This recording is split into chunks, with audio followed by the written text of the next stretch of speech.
Chinnadurai & Co. Always fresh, always trendy. ஆடி offer 5 முதல் 50% வரை. Supreme Mobiles in Amazing ஆடி. நீங்கள் வாங்கும் அனைத்து பொருட்களுக்கும் 50% வரை தள்ளுபடி.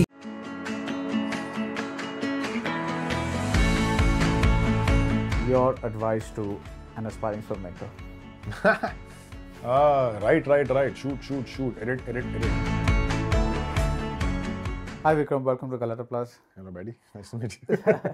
So Vikram, how do you see a film? In the sense that, you know, as a filmmaker, when you watch a film, you know, you have your gears moving, right? Because you're never unaware of a shot or anything that happens technically, as well as look, cut this here to hide that, etc., so on and so forth. If that's always happening to you, how are you truly enjoying the film? So that used to happen. I think that has changed. There was a time when I would watch movies and see it from a purely technical perspective, and I think that really irritated my wife a little bit. Because then if your analysis and your moment of watching it is constantly sort of like looking at it. So there's a bit of I think when you start as an audience, and then when you become a filmmaker, then everything becomes about, exactly as you say, it becomes about watching it from a technical perspective, about the use of sound and music and so on and so forth. Oh, this is just bad writing and this is so on. And, you know, like there's that stuff that tends to happen. And I've crossed that hump. I've gone over that, where right now I've also realized that I can just go back and enjoy movies as an audience member without getting into the technical part. It takes a lot of film watching to get over that. Now it's more imbibing. Yes, you are understanding the technical qualities, but certain things don't bug you. You know what I mean? Right. Like you're not like you within the first 5 minutes appreciate a film or know a film for what it is. Right. Like, okay, this film's got terrible sound, and I know that, and it's going to be this way for the next 2 hours, and I can't change any of that kind of stuff. So let me just, you know, try and just get the emotion of the film for what it is, as opposed to kind of like trying to get into the technicalities of what could have been better and what should have been better, and appreciating those things, and you know, for the moment as opposed to the whole thing. You know, I see it as appreciating a film on two levels. At one level, you're the audience, and because you've always been an audience. You love films and etc. I'm talking for myself, and hopefully for other critics as well. So that is always there. That's engaging with the film, that part of yours. But then there's another level that's going on where you're kind of parallel processing, and I think it just heightens your enjoyment of the film rather than getting too caught in the nitty-gritties. You kind of appreciate the effect you're feeling is because of this being done. So those two parallel layers, for me, they kind of flow. You know, I don't know if I want to get over that hump. There's probably a conscious and a subconscious that's kind of like working. And I know what you're saying. There is that sort of like stuff working. So there is a sense of, but because I try consciously not to be able to. And even with certain films, I mean, of course, certain, you know, the holy grail, for example, of certain filmmakers, there are things that you don't even want to even tell your friends how the film is, because there is a certain sort of inherent bias in you already, which you don't want it to come out. But there's already like, you will feel some films in that sort of sense are sort of like not critic proof, but they're just like sort of like review proof, in the sense that it doesn't matter what I say. And I found that that's actually interesting. I found that that's actually an interesting way that it for me to be able to sort of like, if I put myself into that mentality before kind of like going in, saying that, okay, I don't have preconceived notions about a film. I think that, and when you work in the industry, there's always a sense of, because it happens so often in life when someone's built up a film or a series so much, and when you watch it, you've heard so much that you're like, this is okay, as opposed to you seeing it for the first time and being that sort of like fresh. And now you get aware of those kind of things, so you start to close your mind off to a lot of what people are saying about something, and say, I want my own experience to be able to be as fresh as possible. So there is also, I think consciously there's that part of it. So yeah, the second layer is working in terms of appreciating a certain sort of stuff and saying, yeah, this scene maybe not required, you know, or this is, or the mid.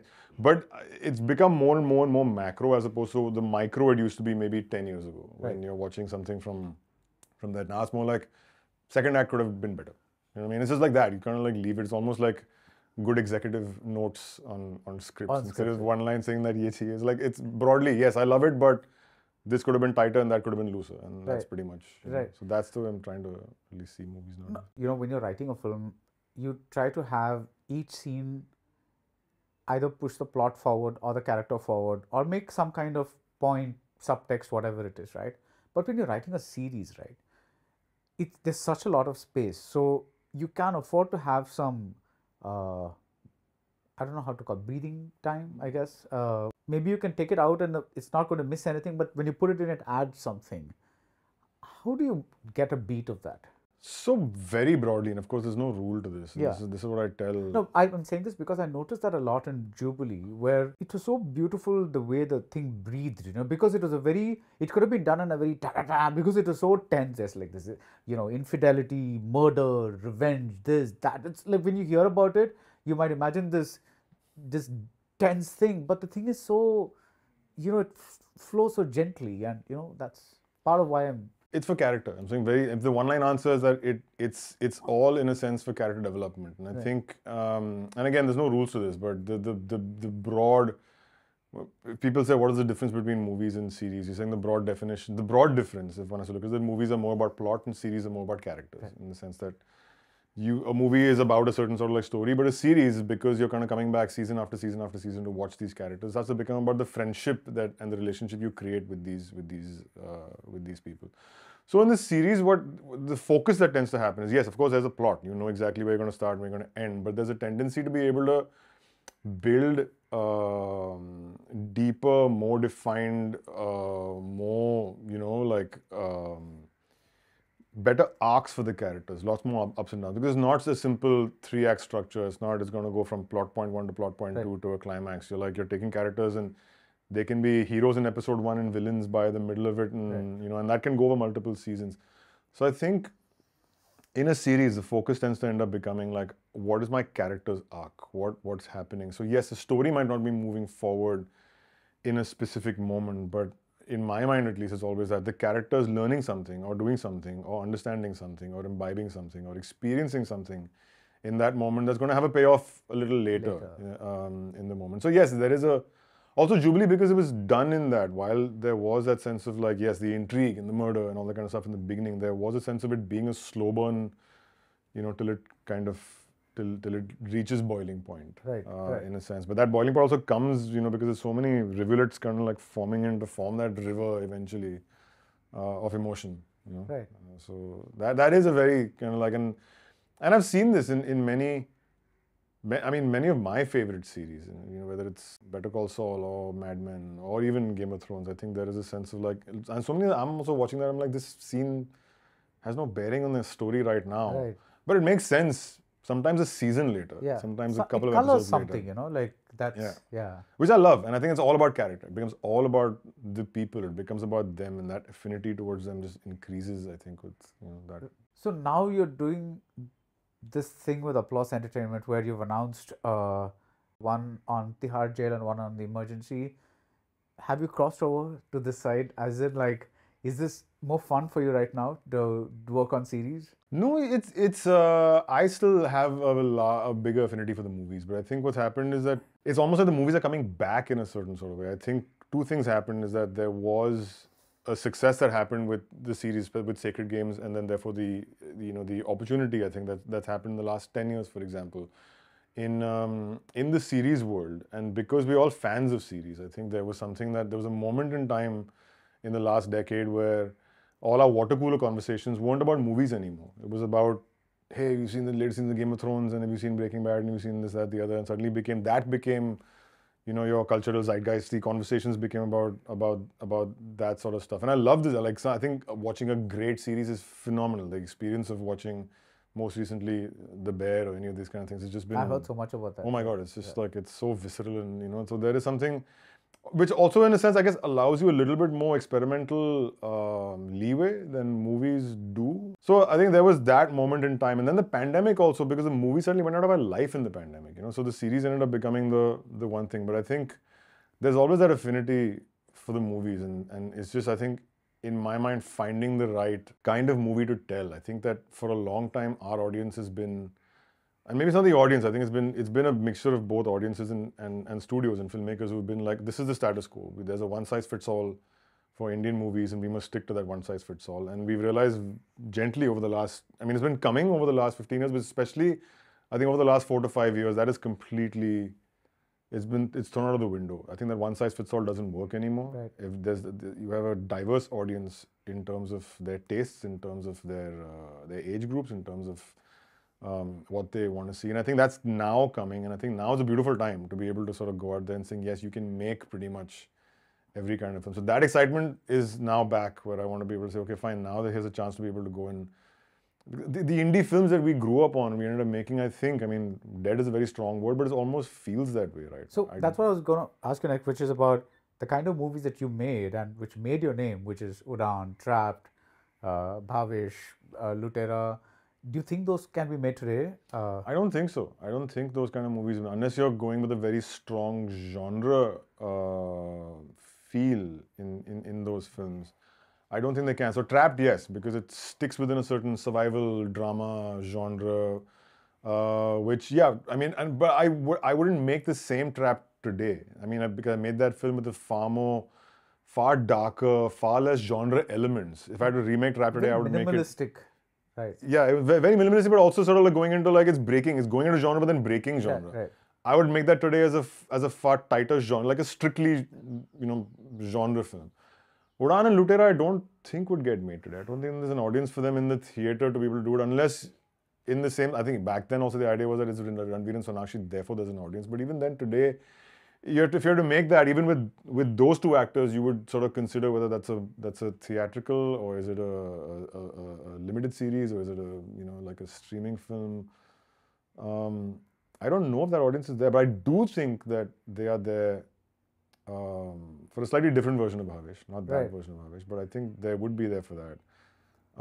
Or AK versus AK, or that. I think that audience to watch fun, interesting, tight genre films, I think is, and that's exciting. I think there's potential there, which is very, very exciting. That, along with, of course, the big screen experience of watching, anything. Yeah. So there are two ways now to evaluate, and I'm talking post-OTT, there are two ways to evaluate the success of a movie. One is you make a film for 100 crores, right? So OTT is going to buy it for, let's say, 50 crores, right? Then you're selling it to satellite for, say, 20 crores. Something else happens, other rights, whatever, 80. So you already recovered 80 crores before releasing it in theaters. So you only need a share of 20 crores to at least break even, if not get into profit. But seen from another viewpoint, which is the theatrical viewpoint, would you say that, earlier the real test of a movie was how well did it do in theaters? How did audiences come to theaters? How many of them got off their butts, bought tickets, went to the theaters, watched the movie, and which is why stars were created, directors were created, star directors were created. Of course, this is great that a lot of stuff is being made today where recovery is very much possible. But do you think that aspect is also there, or has that gone off totally? People are no longer saying that, okay, I need this to make a lot of theatrical money. There is a mental benchmark, if you want to put it that way, or there is a perceived benchmark of the fact that a film that is successful in the theaters is a successful film. Right. You can recover all your money on the table, and I'm saying the producer in the end of the day is probably happy. But the perception ends up becoming that the film is not a success. So everybody wants that, and the real benchmark of success is, yes, it's succeeding in the movie theaters to be able to have a sustained run and bring in an audience. And that's not going to change. That even how much you, and sometimes what happens is that it does not for everybody, but for most of the filmmakers and most of the films, your satellite price and your streaming price are actually determined by your box office success as well. There would be benchmarks there, top level Yash Raj film, or a Rohit Shetty film, or a Karan Johar film, where it's like, you can make that money. It doesn't matter if the film succeeds or fails. There is a certain, and I'm sure there's probably a kicker there as well, in the sense that if it goes and crosses X box office, then this will go up by a certain amount. And that's not going to change. That is your definitive benchmark today. Is still box office success. Right. Have you ever imagined your life outside of cinema? What would you be doing? I don't know, and I've also asked myself the question. I mean, I have. I mean, there's passions in the sense that there is crazy about sports. Love reading. I love traveling. I love hiking. But I'm saying those are all sort of leisure activities, which are not so much about like what would I do for work. Yeah, is something that I don't really know, because I've been working since I was like 17, 18. So it's like pretty much all I know is how to sort of like how to make movies. So I never had the chance. Not like I switched careers at 24, 25. So a lot of filmmakers end up do. A lot of guys will follow their passion of like, oh, they went and studied, they did a BSc, and they're like, nahi yaar, mujhe, or whatever. Or they went into advertising and then moved in that kind of. I've never done any of that sort of stuff, so I don't know. I would like to know about that.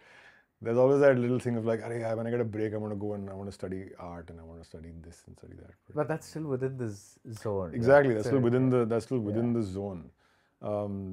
There is a world, and I think it's sometimes I'm very happy about it that I don't need to know. But sometimes, like when my accountant talks to me, for example, he talks in a language, and I just like he can see my eyes glaze over. He's like, "But this is normal stuff." I'm like, "For you, it is, but for me, it's not. If I start to talk to you about 40 millimeter versus 50 millimeter, you're not going to understand what I'm talking about." So, yeah, I don't know what that life. I honestly don't know what that life would be. Right. You said that you've been working since such a young age, right? And Devdas, I wanted to take one scene in that movie, and that completely opened your eyes to this is what direction is, and this is what, not necessarily what you should strive for, because your tonality as a director may be different, but this is what a director should be doing. So more than Devdas, it's Hum Dil De Chuke Sanam. It's the Right. film before that, Right. where, which was my first feature, working as an assistant with Sanjay, where it's, from beginning to ending. So from the time he didn't have a story to releasing the film. And I think so that journey of actually being with someone through that entire process was invaluable. The fact that we shot on film, edited on film, all that is invaluable. So I think that I always treasure that a lot, is the fact that I actually got to work on celluloid. It's a real gift here. Today, yes, I mean, filmmaking changed and it's become much quicker, much easier, but just the fact that the technical knowledge that goes inside to be able to sort of like actually physically say, this is a cut and this is a foot and this is a second and all those kind of things, and put them together and splice them together and see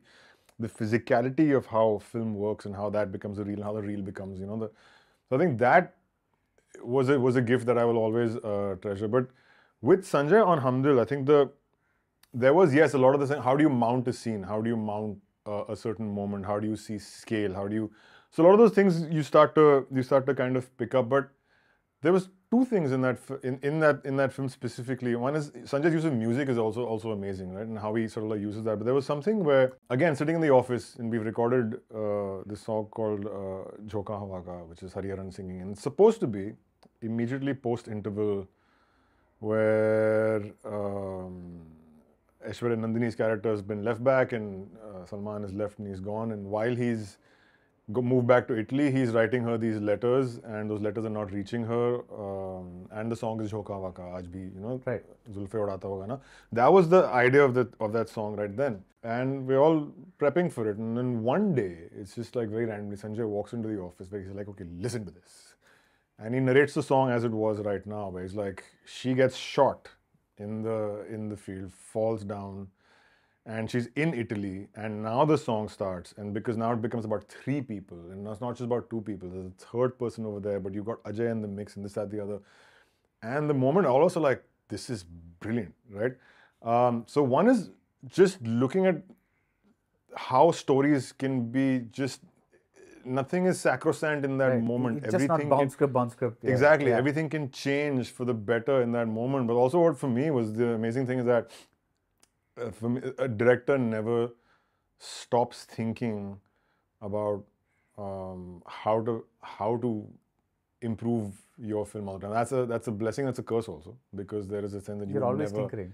You're always tinkering, and sometimes your tinkering can end up messing up things on the day of the shoot. But for me, it was just the fact that was very, very inspiring. It's the fact that you don't ever stop. You're always trying to look to improve. You're always trying to look to sort of like make something. You're always trying to find magic in the moments that you've got and sort of like work with. I think that was one big thing. And the second one was the title song that Sanjay, in Italy, maybe shot in Budapest, but in Italy, where it's the journey, and it's so simple. You've got your title song is literally the journey of one man taking his wife from the hotel in a taxi all the way to this place. And it's this song that's playing, and it's brilliant. It's nothing but close-ups. Right.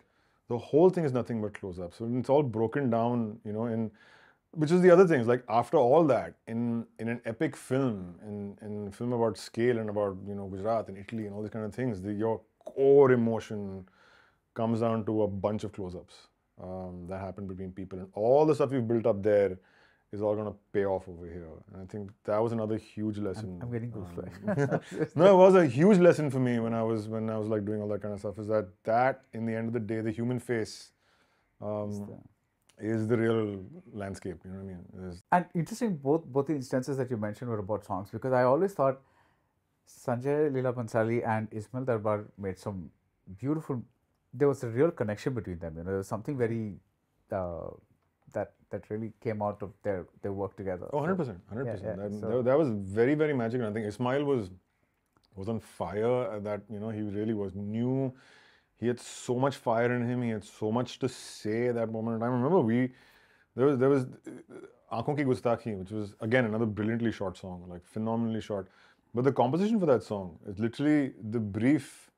We've gone to Ismail's house, and Ismail and Mehboob were sitting over there, and they've got the brief is that, and Sanjay's like, I wanted to be this. I want the song. It's going to be the wedding. I wanted to be playful. I want there to be a lot of the hair pulling and the this and that. And ideally, just like it's these two people in their own world when the family sort of like doing this. So great.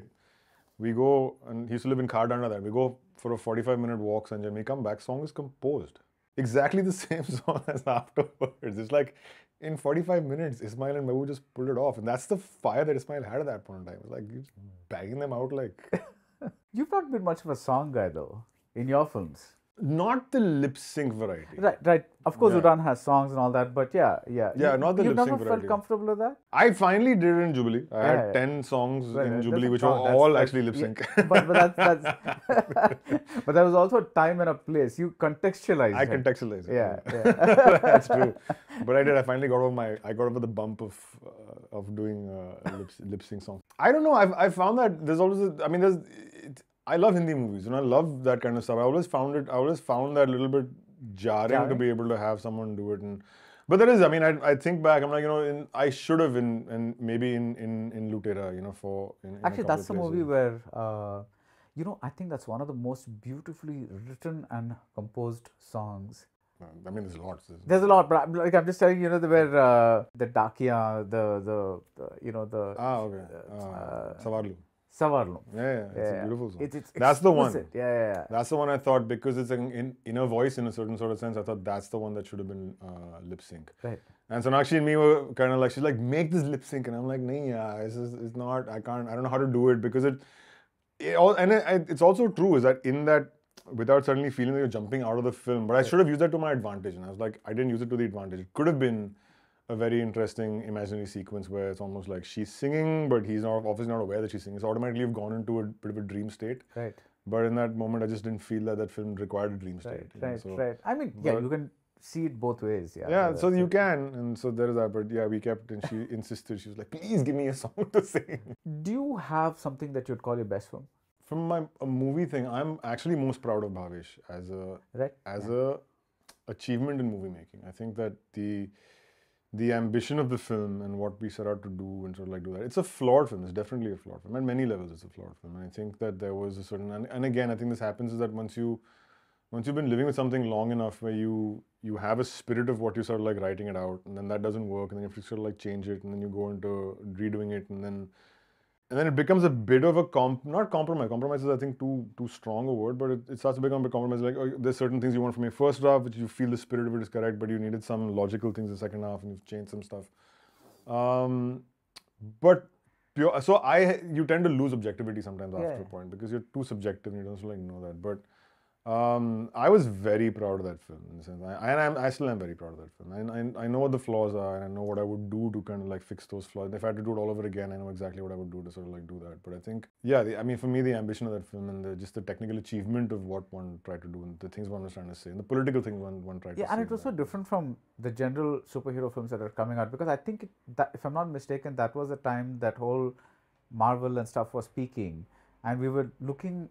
And this side, we had a very, very grounded superhero. So I think even that contrast at that point, those are things you cannot control, but it just happened, and that was really nice as well. Do you think you're a better writer or a director? Better director for sure. Yeah, you're not one of those who likes to write. I've been told. So this is what and this is, I mean, it's Anurag and me, and Anurag constantly says that you should be writing your own stuff because you only know your own stuff best. There's that kind of stuff. I find writing a singularly depressing. Depressing. Very depressing. Okay. It really, because I am a bit of a tinkerer when it comes to, even with editing and that kind of stuff. I like to be able to, but with editing, there is a certain restriction of material that you have to be able to play with. You can just make it this well, and you can't make it better than this because then inherently, then the writing is wrong. Right. But what do you do when you're just writing? And I think that when I tend to think, I go into this vicious cycle. It's like I'm writing, I will overthink it. I will eat more unnecessarily. I don't smoke anymore. And once upon a time when I used to smoke, I would be constantly smoking while I was writing, and that was worse. Now it's like I'm constantly eating when I'm writing, and that makes me even more depressed. Like this is, and I don't know. Maybe it's a confidence issue, or maybe it's an issue with the fact that I don't know. So I just find writing just not a happy place. It wasn't. Finishing a script was a very happy place. I think the satisfaction of saying the end on a after 100 odd pages was fantastic. Put that script away, have a nice drink, or do whatever you want. That felt really good. But the process of it was very difficult for me. So I haven't written an original screenplay in a while. Everything I've done after that has been a collaboration. I'm very good at that. I can take pages from somebody and I can say, I know exactly what's wrong and I know exactly how to fix this in the way that I want to be able to do it. So I can tweak it and I can do a lot of that sort of stuff. But yeah, I haven't got over that hump of just the fact that I don't like the writing process.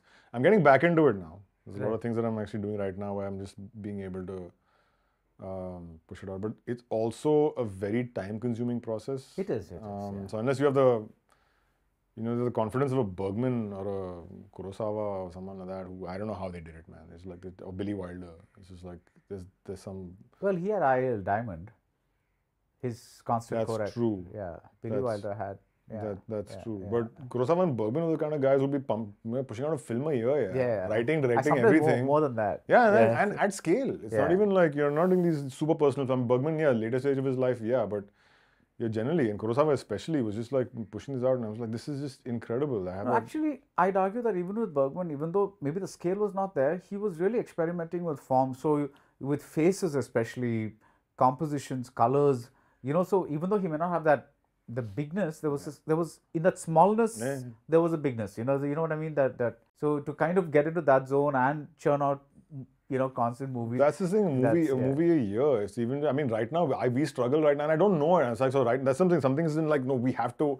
I'm like I want to make a movie a year. Whatever happens from this point in time on in my life, sometimes more because why not? Why the hell not? I mean, Hitchcock didn't write his own stuff, but still, to be able to, ideate and work and shoot and edit and put it together year after year after year, and you churn out great movies year after year after year.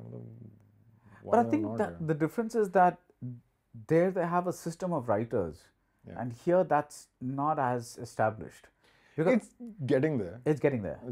I think it's a question of also being able to get. What happens is here, the sad thing is a lot of your great writers become directors, because the thing is that that's where the money is, that's where the freedom is, that's where your real voice is, because you have control over the entire process. Yeah. Exactly, you have control over the entire process. So a lot of your great writers, and they're also they're great directors, but it's just that you're like, whether it's Varun Grover or Atul Sabharwal or Sudeep Sharma is the only guy who's not going to directing, but it's a matter of time, I feel, for him to even say that you want, control over that process. Is that they all do end up becoming directors, and they make great films.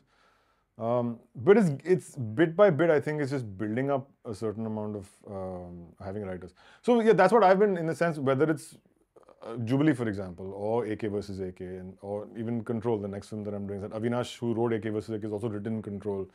So you form a bit of a rapport with the writer, which is a second language kind of stuff that you end up building up, where there's a material that starts to come which you can then quickly turn around and sort of like do it. So one is trying to do that with certain writers, but at the same time also just trying to get back into just being able to not be so caught up in the writing where I start to get a little too wired, but also have a certain detached process to it. I'm trying to find the answer to that. I'm trying to figure out what's the way to do it. Do I just give myself a deadline and saying, I have to have a outline in 3 days or not? Right. But sometimes it doesn't work. What kind of director are you, in the sense that, there are there are visible directors. You know that there is a style happening because of certain camera movements, so on and so forth. And there are invisible directors who basically, of course, there's a style happening, but it's not too visible. I found you in both spaces. For example, Udaan is for me a very well directed but invisible kind of film where you're not like, it's only during a second or third viewing that you start noticing how well certain things have been done or directed. Whereas Lutera is a more visible film. There's a lot of you even during the first watch, I know that wow, he's done this so well. What's that? Is that, are you both? Are you strange? Is it a strange question? I don't know. It's just like, No, I've been asked this before. Honest answers, I don't know. But for me, I think the story, the film, I think takes precedence over everything else, including my style or the approach or whatever. So in Udaan's case, it was like this film needs to be visceral. I need to feel emotion. I need to literally be in the guy's face. I need to be in the middle of that scene, which is why the choice of doing handheld, which is why the choice of Super 16, which is why, those decisions were made, because you're like, you want to be in the middle of that drama. You start the film off on tripod, you end it on tripod, or the middle of it is handheld. So all those are conscious decisions about the fact that, but because the film has to be seen in that way. These are all subconscious things that the audience is going to watch. They're not going to understand why I've done it. Maybe some people will, some people won't. But that's the feel I want to give the audience. Lutera was, again, trying to go into a little bit dream state. You're trying to go into this thing of the fact that, oh, the world is perfect until it's not, which is why there's a very deliberate sense of movement and dollies and a certain sense of beauty that's kind of coming out until it's not, until the second half becomes a little bit more, again, you're kind of getting into the drama. And again, that I would today look back and saying, would I do it exactly the same way today? I don't know. My favorite movies are Back to the Future and Die Hard and Terminator 2. And because when I'm 16 or whatever it is, I'm watching these, huge big sort of like tent poles coming out of, and then you suddenly discover the filmmakers like Tarantino and David Fincher and these guys. Whereas over here, you kept feeling that there's a status quo that is just not changed. So yes, there are voices like Mani Ratnam, and then there's Ram Gopal Verma and Sanjay Bansali and Karan Johar who sort of like come out of that, but they're still playing within the same realm. It's like you just feel that no one's kind of gone and done that. So the opportunity to end up making the films that I really love was never there. So now it maybe is. Now there is a sense of like you can actually go out there and sort of like do that kind of stuff. because, for example, I'm trying to think of some of the names that you mentioned, and I've never seen you do, let's do this 5-minute tracking shot kind of, that kind of, I've not seen you go into that zone very much. If the moment needs it and the character needs it, I'll do it. Right. So if it's, there was, I mean, in the only time, I mean, I've done that in a few places. In Jubilee, there is a moment where very specifically used a single shot for the moment in episode 5, I think it is, where Roy is telling Binod that he knows. Oh yeah. That. Yeah. But that is, again, because again, the moment required you to like really feel the tension in that moment. Or there's a moment in Udaan, when midway through the film, when he calls up his friends in Bombay and he speaks to them. It's the happy moment. It's after the song is done that.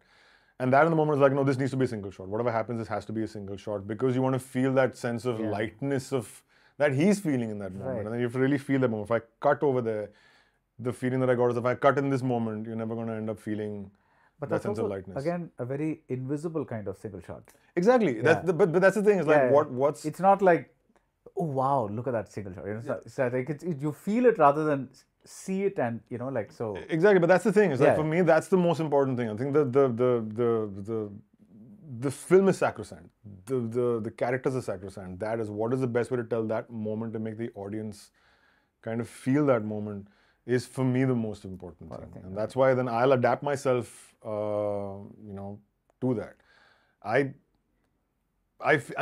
more and more discover, I just feel that, yes, I love genre. I love action movies. I love big tentpole, sci-fi, whatever, really cool, high concept stuff. Like I love watching that kind of stuff. It's just that here we never had the opportunity to make that kind of stuff. That's always been the struggle. So then, therefore, it's almost like playing with genre in a certain sort of sense. And then the affinity's always been because in that moment as you grow, you love those stories. I loved Udan's story. I loved Lutera's story. I loved Trapped story. So when it first came to me, I'm like, this is great. This will be a great film to make. Let's go and make this. Bhavesh came from a great, deep place of anger in driving in Bombay and living in Bombay. And there was a moment in time, it was 2010, 2011, where like everything seems to be going wrong in this country. So it came from that.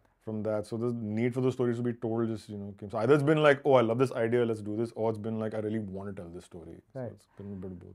No, one of the biggest jobs of a director, among the many, many, many other jobs, is directing actors, right? And one of the things I loved about Jubilee was how every single performance just burst out. It was, of course, that's the casting director, you, everything like that, but also the way, especially Aditi and Apar Shakti, they just were amazing. What is your process of working with actors? On set, it's different. I think it in every actor's case, has always been looking at where they are, what the role is, how do you bridge this gap between this person and this character? What's the requirement?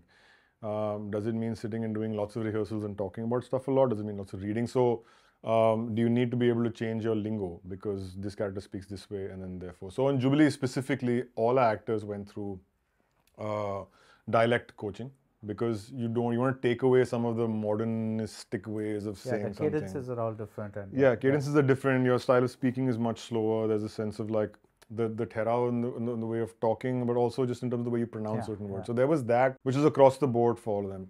Then specifically working with characters on scenes, which I sometimes do it at a much later stage. I'll come in, I'll have someone like Jogi as a coach kind of go in there and do it first, let him work with it. Then show me afterwards. This is the dialect coach or the acting coach? This is the acting coach. Okay. So dialect coach is someone called Vikas Kumar. He's been working. So that's what we'll end up. So I do that. So that way, again, objectivity when I'm meeting the actors and saying yes, no, right, wrong, dial it up, dial it down. So interestingly for Udan, for example, and when I met Rajat and he didn't audition very well, but I thought there was something very nice about him. I met him face to face, and I said, this guy's got. That was his first. That was his first film. Yeah. So this guy's got something that I really like. But my concern wasn't his acting. My concern was his physical being. It was a sense of he's supposed to play a boarding school kid, whereas he is a Delhi boy, very urban, super thin, never worked out in his entire life. And I'm like, that's what needs to change. It's not so much the acting. You have to be like a boarding school guy. You need to get physically fit. So my training for him wasn't about acting karo. It was more about go out. I got a physical trainer for him. So it's like kickboxing and football and all that kind of stuff. And you just become, once you become that person automatically. Right. And my training for him was more about, I gave him an iPod full of music that I wanted him to listen to. And a lot of Floyd and Springsteen and the rock music that I grew up listening to. And that was angsty stuff. The music that, isolationist music. That. Comfortably numb. Exactly. Like that, I want that. I'm like, listen to this music. Listen to this. I gave him books to read, which he read some of them. And then recently, he finally finished Catcher in the Rye last year. And I'm like, I gave it to you. But things like Catcher in the Rye, Buddha of Suburbia, made him watch a bunch of films. Told him when we went to Jamshedpur for a month before, was like, stay in your room. We took his TV away. We sort of like did that. So got him into a mindset of what it is. Acting eventually came. That's a process. Right, but once you sort of like put someone, but he needed it. He's not a trained actor. He'd never done it before. Now, would I do that same thing with that person who's a trained actor? No. That'd be obviously a different process to doing it. So in Jubilee, it was, again, working with dialect, there's a massive luxury of time that one had on Jubilee, which, Because of COVID? Because of COVID. Also because what happened was that Sacred Games and Jubilee got kind of like greenlit literally back to back. So this goes back that? Yeah, it goes back that long. Okay. We had written the pilot before that. Amazon loved it. They wanted to do it. And then we had to put a stop and delayed because Sacred Games was happening. And I had to do 2 seasons of Sacred Games. What did happen then is that it gave Atul the luxury of time to write the episodes. Aaram se. And we only started shooting in 2021. So the cast had a year to be able to really go in and imbibe character and work with them and rehearse. And honestly, half the battle is having excited actors. The moment you have actors who are excited about the kind of work, that's your battle right there. It's like the best thing is to have actors who come on set, who are prepared and who are excited and who are like, let's go and how do you want to do this? And let's, like that.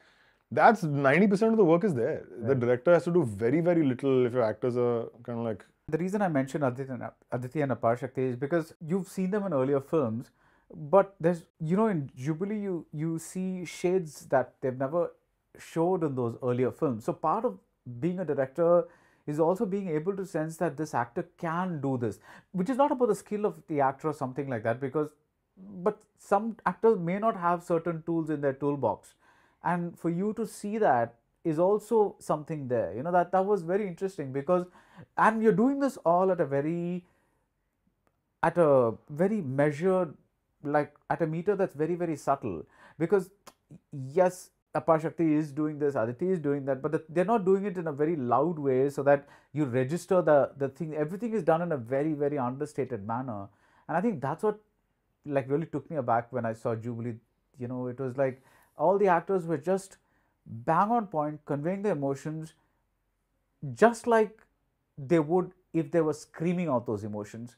But those whispers were being heard out at that volume, even though those were whispers. You're getting what I mean, right? No, I know what you're saying.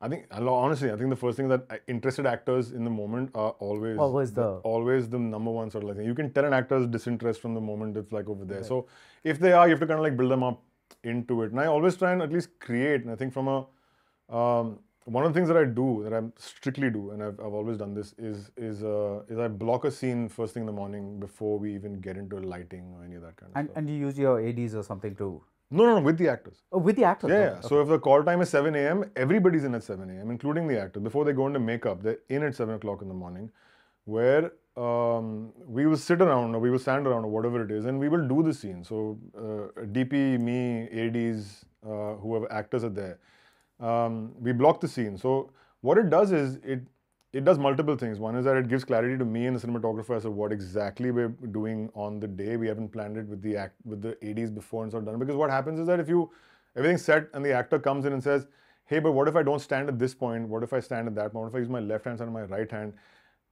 And that just slows the process down. So it's much better for production to have everybody on the same page. Right. ADs know what's happening, I know what's happening, DP knows what's happening, lighting knows what's happening. But what it does is the actors start to invest themselves into the scene beyond just the fact that they're reading lines. They're like, because I'm like, what do you want to do? Do you feel like walking up to there? Do you feel like sitting over here? Do you feel like, do you want to be detached in the moment? Do you want to be attached in the moment? And those are decisions that are collective decisions that everybody's taken together. So automatically the actors they get much more invested in the moment. They are now a part of the scene. They are also decision making, in that part. So what it does, once you've blocked for half an hour, you figure out what they're going to be doing, and they're off of makeup, but while they're off of makeup, they're still thinking on the scene. It's still playing in their heads and they're sort of working on it and working on their lines because they know exactly what. And I find actors sometimes when they come on set saying, line kya karna hai? I just feel that I feel bad in this. I'm like, that's not how it should be. It shouldn't be that way. You should be... That's actually great because you're familiarizing them with the environment and then sending them off to roll it over in their head and then bringing them back to that same environment, but now in costume and so on and so forth. Exactly. And with costume, camera setup, we're all lit and now they're sort of like doing it. So you can automatically see the difference on those days, Some days obviously you can't do it. You're doing action scenes, you can't kind of like do that. Sometimes it's not possible. But I try and make that a rule every day. So yeah, that prep process is, reading and everything we do we're doing rehearsals for everything. We do table reads for everything and rehearsals on specific scenes. I won't get anal about doing every single scene. It's like specific scenes. The important ones. Yeah. Key scenes, let's read them, let's talk through them, let's whatever question answer sort of process one is. But that's kind of normal stuff. Yeah. What are some of your favorite films? Too many. You just mentioned Die Hard, Terminator, all those things. But Die Hard, Terminator, in terms of Kung Fu Hustle, formative experiences, like films that made you say, I need to be this kind of filmmaker. Yeah, tons of them. Like I'm saying, Back to the Future, Die Hard, Terminator 2. From the time I was growing up, and then as later you start watching it, anything that Fincher's done, in a sense. I mean, peak Fincher for me, like from 7 up to Social Network. That's an entirely different conversation, but I don't think we'll have time for that. What is peak Fincher? So Fight Club is, for me, that ends up becoming that's peak Fincher. Like it's a film that one has seen multiple times for multiple reasons. One of those like you're in a brain freeze. You don't know what to do. You put on Fight Club. It's one of those things. It's like they've been varied for different reasons. There's Seven Samurai for sure, and Yojimbo, Ikiru, High and Low, and from Kurosawa stuff have been films again because they're form breaking, they're clutter breaking. There's genre in there, but there's also this high art that is just fantastic, especially High and Low, in the sense that you're doing a kidnap drama, but no one's ever seen it this way, of doing a film in two halves and kind of like doing, that's such great stuff where you're talking about social structure and so many interesting things. Wild Strawberries for me was a very, very, very influential film when I saw it for the very first time. I mean, so I'm going to ask you, when you first saw the clock without hands, what did you think? Was it like, were you like, what the fuck is going on? Or was it like, oh, I know this is what it means? No, I was in a moment of like, because you've never seen that. Your entire growing up, so when you're seeing Wild Strawberries for the first time, not only is the fact that you're seeing it in a different language, a different culture, it's opening up a whole cultural kind of thing to you. And on top of that, there's so much being said, about whether it's about growing old or whether it's about family, or there's so many things. I think there was something just very, very, very magical. And I mean, so influential that my first film that I was writing with Bhavani Iyer was this film called Bombay Talkies, which was it's a film about a director making his last movie, and Mr. Bachchan eventually it never got made, but very influenced by Wild Strawberries. Wild Strawberries was definitely the thematic influence of it was something that and then. But have you ever wanted to go into that surreal space, surreal imagery kind of space? Not really. I have, but again, it's just like it's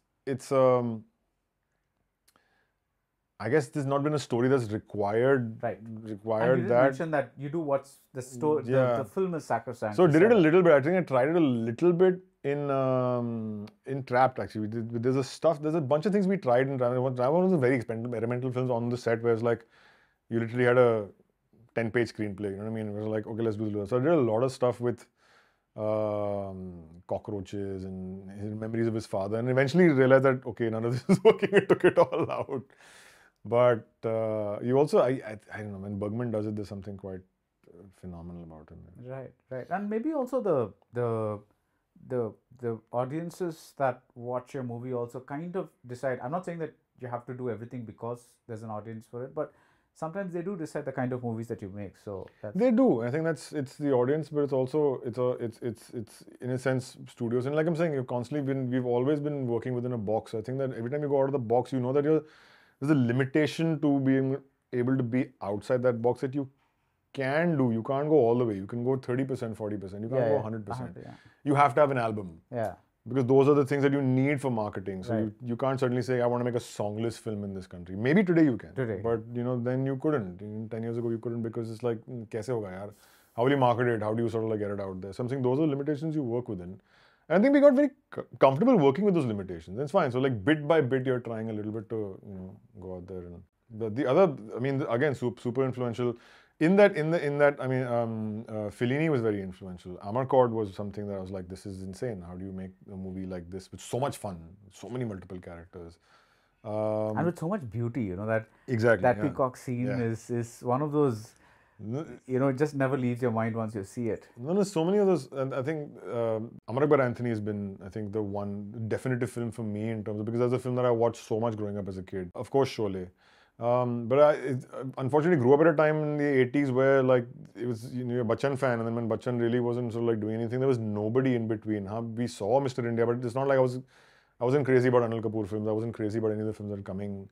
And I wasn't crazy about when the 90s started, the whole Shah Rukh, Salman, Amir romantic hero phase. I was angsty 16-year-old. I'm like, this is not the kind of movies that I want to see. So automatically, but then later on, going back to watch Vijay Anand, for example, watching Guide or a Jewel Thief or Johnny Mera Naam also, like just the fun of a... Or even the lesser ones like Blackmail, the ones that are not so like celebrated, I guess. Yeah.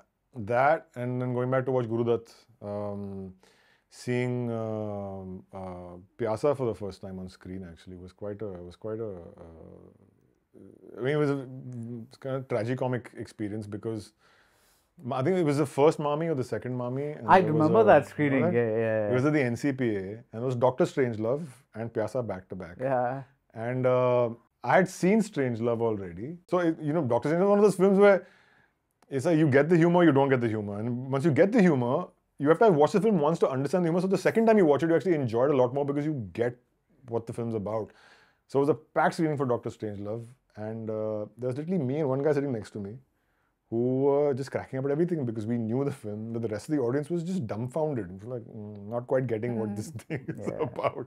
That film finished and it was a double bill, and 80% of the audience left, and it was so tragic because you're watching Pyasa on a print, on screen, and it was quite a beautiful experience, and no one there to watch it, but I was just overwhelmed by it, one thing that I miss is that kind of song picturization, because when Wahida does Jane Kya Tune Kahi and she's walking and he's following her and he's following her.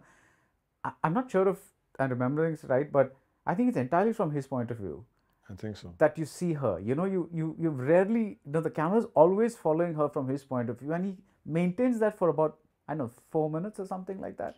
It's not, it's not lavish that way, but there's a certain thought that gone into, I want to shoot the song this particular way, and I kind of miss that in today's movies. Not that, of course, they have their strengths in terms of other things, but that's something that was very special. And yeah, but Gurudutt and Vijay are very special about the way they shot it. Even Raj Kapoor, very special about the way they approach their music and approach their songs and using their songs from. The other thing I miss is about just, I don't know, political statements in a certain sort of way in movies. Yeah. Even if it's subtle, even if Anurag's making his movies. Anurag, that's true. Anurag is making mukkabahs and this and that and all that kind of stuff. So that's true.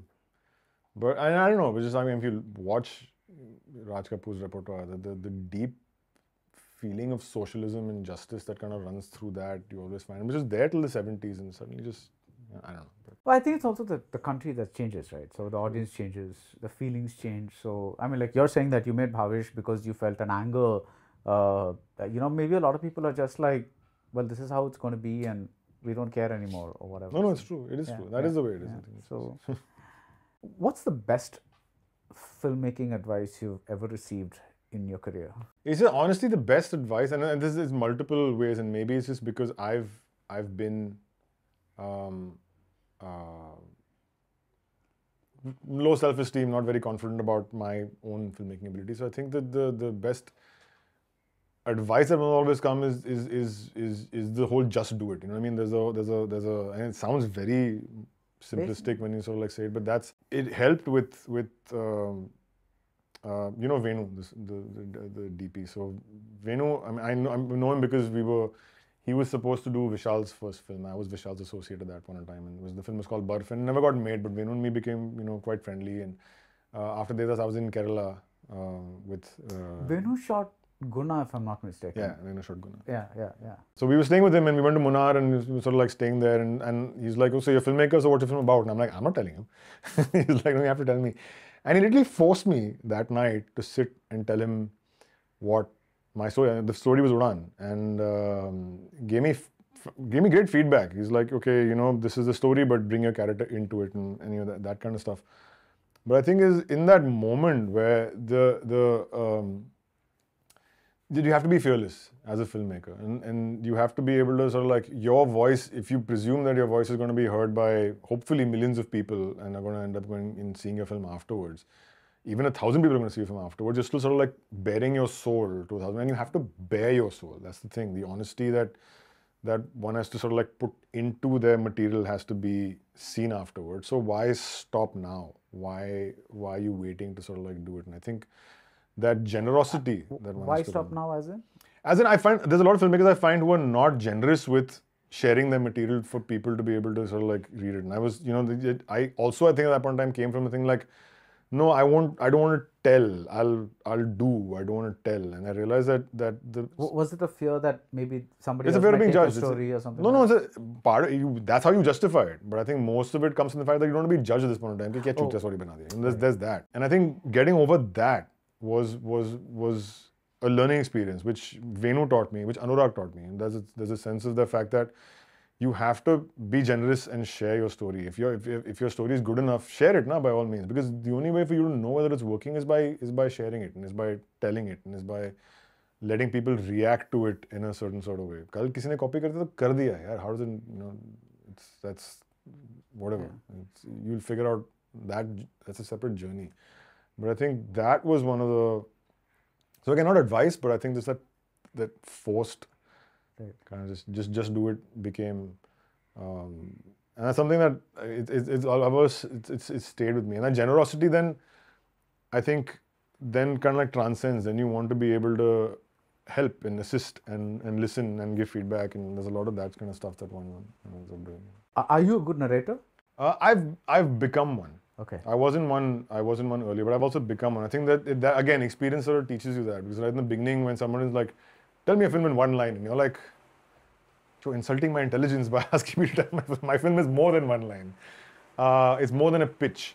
And you realize afterwards that actually, you know what, a film is always a pitch. It always starts with a pitch. And that pitch doesn't have to be, you don't have to simplify a film into a line of action to be able to explain it. But your pure thought and your pure intention does eventually come down into, that much. And I think that really sort of like helped me kind of like put it, and that's made me a better narrator of a subject. It's easy for me to go and say, because if you say like, okay, if you want people to get excited, you have to literally get them excited in 30 seconds. That's the whole point of it. Like everything else will come afterwards. Okay, read my script is a challenge, but you tell me something that gets me excited in 30 seconds, and that's the key, and that's helped me as well to be able to. But can you also narrate like a two and a half hour? I can do that. You can do that. Now you can do that. Now I can do. Yeah. Well, that I could do back then also. Okay. That was fine. That I could do back then because I had with the emotion and this and with that. emotion and all that sort of stuff. Behind every director, there's always an actor. So that's Of course, I'm one of the guys who's there's that inbuilt. There's the actor who can sort of like do that kind of stuff. I'm not an actor, so when I act, which is because Anurag is an actor, Imtiaz is an actor. They were actors in the beginning when they sort of like came in. So I was fine that I don't have that, but I'm good with telling actors what to do a little bit. How do you handle stress on the set? The best thing to do is to stay calm. That's the only way to sort of like solve the stress. Because if the director shows stress, the crew will show stress, and that's a domino effect that is just you can't. So realize that most of the problems on set they're either production related problems, and by that it means some gear hasn't arrived or somebody's late or whatever. Those are things which you can't really, yes, you can throw a tantrum and blow off some steam, but beyond that, it's out of your control to be able to do anything about that. Or it's the fact that, hey, it's raining when you don't want it to rain, and then you have to sort of like work around that kind of fact and do it. But I have realized, and is the fact that everybody looks up to a director to be able to kind of like lead. And if you're calm and if you're being the leader, everybody else will kind of like follow. But if you lose it a little bit, then it's a possible domino effect. So stress on set, I'll either talk it through with my first AD and just figure out, okay, how do we address something? How do we do this? What's the solution to this? And in my mind, I'm already going to say, okay, fine. I had planned 16 shots. I'll have to do it in 10 because I need to save that time to be able to address that or do that. Once in a while, yes, blow off. It's important. I mean, and not important. I don't think if you have a perfectly running set like clockwork, you don't need to do it. But sometimes I have to let off steam to be able to just like, it sounds very stupid, but to keep people on their toes, sometimes just the fear of a director shouting at them It's not so stupid at all. It is. It's just, you're like, it shouldn't be this way, but sometimes you just have to do it for the effect of it, to do that, and it helps you to just blow off steam and go off. I mean, or you have to go into a trailer and shot into a pillow, but yeah, that's really going to help. Yes. More than that. And the only other stress you get is the time when, if a scene is just not working. Sometimes that does happen. There's moments when I struggle with, okay, this is on paper and this is what my intention was, but it's not going the right way. Either the shots are not working, I've tried to be too ambitious with my shots, I'm doing too much over there, I need to simplify, or I need to make it more complex, or my actors are not doing it in the right sort of way, or that kind of stuff. And the clock is ticking because I have to end up finishing the scene and sort of like end up doing it. You go into that whole, I go into at least in the flight or fight mode, in the sense of like just get your head down, just finish the scene, whatever it is, get it down, get it in the can, because you're not going to be able to come back on set the next day. And I don't have the luxury of being able to tell my producer that, you know what, I want to come back and shoot this tomorrow, because we can't afford to do that kind of stuff. So that's what tends to happen most of the time. It's just that just head down and just finish what you started. Just finish what you started, make sure it's in the can, because in the end of the day, you can still salvage it on the editing table. Right. You can still manage to sort of like do it. So sometimes it's just like, you know, an actor's not being able to kill it in that moment, and for whatever reason, sometimes they get stuck, sometimes line gets stuck, sometimes actors get nervous. You know, there's an actor I've worked with recently who's fantastic when he's not nervous. The moment he fumbles on a line, and it's not me or anybody else telling him that, he fumbles on a line himself and he just goes into it. It's like he locks down. And that's when you're like, okay, I can't shout at him because that'll make things worse. I can't be aggressive. I can't. But even being kind is not helping, because it's making him go into another bit of a hole, because you're being kind and he's like, shit, I'm screwing it up and the crew's waiting for me. So you know in that moment, all you have to do is just keep taking take after take, and you'll get it from somewhere. Just make sure that you kind of like get that. So there is just that immediate, you become a scientist in that moment. Right, you're like, okay, scientist, I need this, I need that, I need these many shots, and I have this much time to sort of like do it. Forget that, I can do that. Forget that track, get it on a static, or cover it, all of it in that kind of stuff. So it's great fun. So if you turn stress into fun, it's good. But that's external stress. Are you also the kind of person who puts stress on himself to, I have to do this better, I have to be a better director, I have to stage this better, I have to make this person act better? Is that also a stress that you put on yourself? That's a pre-stress, that's a pre-production stress. I think on the day of shoot, ideally, in an ideal world, on the day of shoot, your actors are ready, your crew is ready, you are ready, ADs are ready, everybody's ready to be able to go and execute. So unless you have force majeure events like rain or something like that, and all, things should go as per clockwork. Normally it doesn't happen. That's always the case, because you don't like the fabric of a certain couch that's kind of coming over there, and now you have to like figure out how to be able to address that kind of stuff. So our set is not ready on the day it was supposed to be ready, so you can't really have enough time to plan it. So you have to sort of like work towards that. So yes, there you do give yourself stress, because you want to have a certain amount of perfection at everything that you do. But that's normally a pre-production stress that you end up taking as to, that's the head scratching. That's why I also hate pre-production, because that's the most difficult part of filmmaking, because you really have to go and plan everything to perfection, while sometimes the script is not even final. So one part of your mind is sort of struggling with the idea of how do I make the script better. The other part struggling with the entire fact, okay, this is the location. The logistics of it. This is the only location we can afford, really. I actually wanted that place, but we can only afford this place. It's not really as good as that place, but how do we make this make do with this place? Can we put a little thing over here? No, we can't afford it. Achha, theek hai, to aise shoot karna padega. So those limitations start to become, and that's a tough process, because that's when you're trying to come to terms with the limitations of what you're sort of like working with, which is not ideal, you know. On the day of shoot, you know exactly what they are, so you're prepared for it. But on recce's and those kind of things, that level of stress is not, it's not good stress. Yeah. If you could get into a time machine and go back and change any one scene in any one of your movies, which one would it be? Lots of them. Yeah, but I'm saying one. Scene would be something easy to remember, so maybe.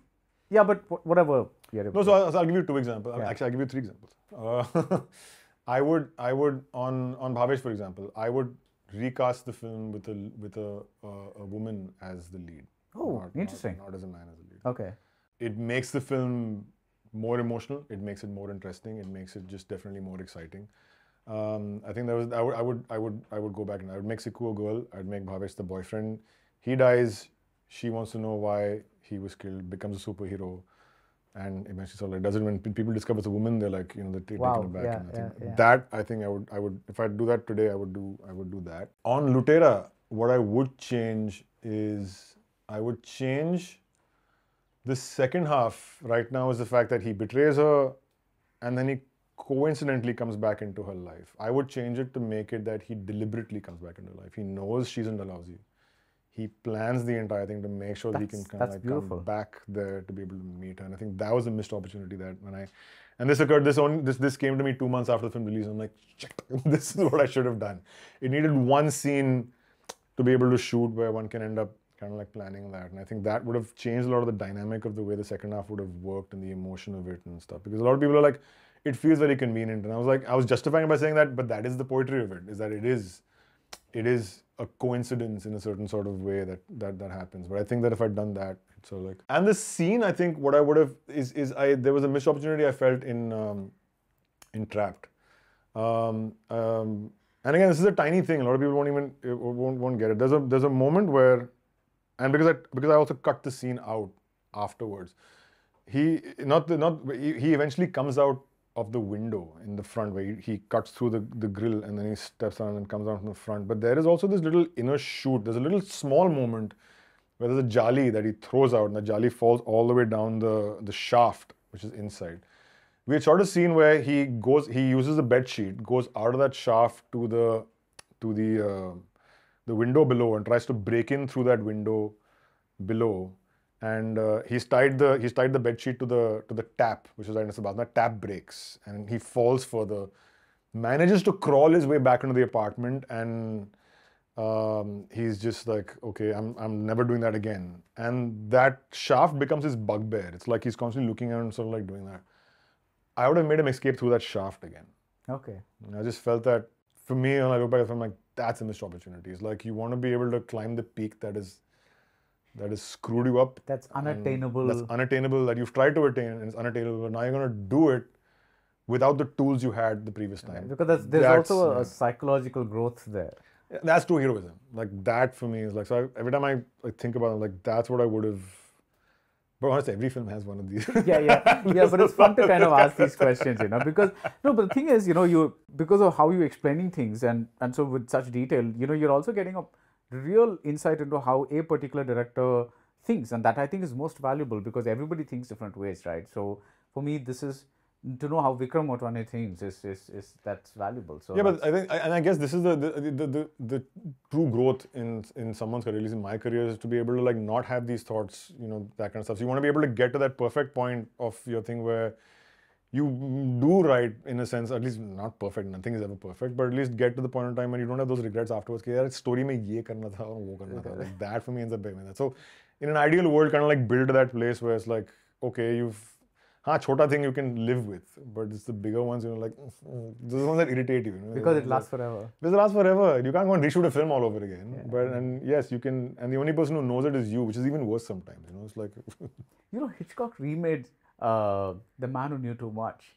He first made it in black and white and then made it in color. And the color one was more like what he wanted to make. I don't know if that's possible today with digital or whatever it is. So. It is possible. I mean, there's a. I mean, like I'm saying, the one film that I might that the Bhavesh thing is actually, like, that's the one which I just feel that okay, there is an opportunity there which. But let's see. Yeah. Do you watch your own movies again? I mean, actually, you've given ample example of being very introspective about your own work, but do you specifically go and watch your own movies to see, this is the stuff that went wrong, I have to not do that again, to kind of remind yourself that this is a tendency that I have to keep doing this kind of shot or, keep going to the zone where, which is becoming a bit of a cliche, so let me not do that again. Do you do that? No. I don't, unless I need to sometimes refer to my work on a new project to people that are, like, it's to show a location, or show an actor, or show a certain sort of way we did something, then I'll pick it up on Netflix or Amazon and show the crew like this, that, the other. I don't consciously go back and watch my. I can't do that. The only film that I did watch for a little bit is I saw Udaan. Maybe about 5 years ago, just to be able to see it, but not all of it. I just saw some of it to be able to just see, okay, what was it like? And my my reaction after watching, Ishika asked me, she's like, so what do you feel? I was like, too many close-ups. She's like, what does that mean? I was like, that's my response. But has the fact that she's a photographer, has that kind of somehow played into the way you conceive your shots? No. That's we're very different. I do sometimes, and sometimes. But she was in Udaan, so yeah. She was. No, but there is, and when she's on set, there are times when she'll just come and just quietly show me a still that she's taken, where she knows that, because I always told her, so if you find a great viewpoint of something, show it to me in case one wants to see it. So because two things. One is that on this scene in the moment, if I feel that, oh, this is great, I want something like this, then it's there. But also too, from a marketing perspective, always that, is this a good poster image? I'm always looking for that poster image. It's like that's something that we end up trying to always sort of like. Yeah. Okay, let's wrap this up. Thank you so much for your time. But the last thing I want to ask you is the last thing I ask many directors: your advice to an aspiring filmmaker. Right. Shoot. Edit. Honestly, that's the best advice is like, and within that, you will find yourself. And I think within that you will always, and there's no better way. You wanna write movies. You wanna make movies. Actually, go out there and go out there. Is there a progression that you recommend today? Start with a short film, do this, do that, something like that, or do everything. I was like, just do everything. The greatest, and I've said this before, is that the greatest gift that I got was before my marriage. I was getting married, and you know, in-laws will always kind of like say, you know, they always give a watch or something, the little expensive gift, and they're like, what do you want? I'm like, I want a video camera, and they're just like a little, are you serious? And I'm like, yeah, I want a video camera. That would be the perfect wedding gift. Because at that point in time, you know, no iPhones and that kind of stuff, and good lord, your whole filmmaking is based on dowry. Yeah, exactly. Imagine, can you imagine? But the best gift I ever got. I mean, it really was, because it you know, like it was. I went and I shot everything. I went and I shot friends' weddings, and I went with a friend of mine who was a Formula Maruti racer, you know, to Chennai to take part in the race weekend, and made a documentary out of it, you know. So, but that was for me the greatest gift, because that is, I'm just discovering myself, and I'm shooting, I'm editing, I'm making DVDs and gifting them to people. It just, there was a certain purpose in those kind of things that one did, and I'm doing for myself, not for anything else. It's just, but to be able to understand the craft and how to edit and how to shoot and what are the things that I want to say, what do I like, what do I not like, you know. So yeah, I mean, the obvious things: watch a lot of movies, read a lot of books, live a full life. But those are things that everybody's kind of like said. But I just feel that write more, shoot more. Today's India, I feel that if you want to make movies here, I mean, the sad thing here, I just feel right now, is that there's a big gap between where do young filmmakers, we got a chance to be able to make an Udaan, Anurag got a chance to be able to make a Black Friday, Dibakar could make Khosla Ka Khosla and move their way up. What are new filmmakers here getting a chance to sort of like do that? If the indie is dead, how are you making your movies? How are you getting a chance to make your first film? So I just think that there's a certain amount that's needed from the powers that be to be able to get new filmmakers in through a process. Short films will only do so much. Short films are essentially for the filmmakers. You make a film for yourself. You make it for yourself. You make it to figure out your dynamic with your crew. Can you tell a story, and how well can you tell a story, and all that sort of stuff. But really, where are filmmakers being seen? Then we have to consciously make sure that when we're doing stuff, we have to get young filmmakers to be able to come in and do that kind of work.